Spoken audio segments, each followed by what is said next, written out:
Want to launch a new website project without cluttering your main domain?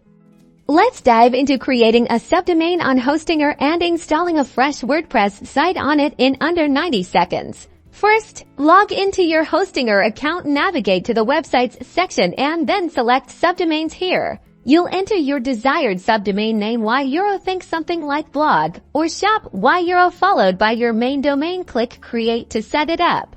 Hostinger automatically creates a dedicated folder for your new subdomain. This is where your future website files will live, keeping everything organized. Now, let's get WordPress installed. Go back to your main Hostinger dashboard and find the Websites section. Again, look for the Auto Installers or WordPress option. When prompted to choose a domain, make sure to select your newly created subdomain from the drop-down list. You'll then be asked for your website title, an administrator username, password, and email. Fill these in carefully. This is how you'll access and manage your new WordPress site.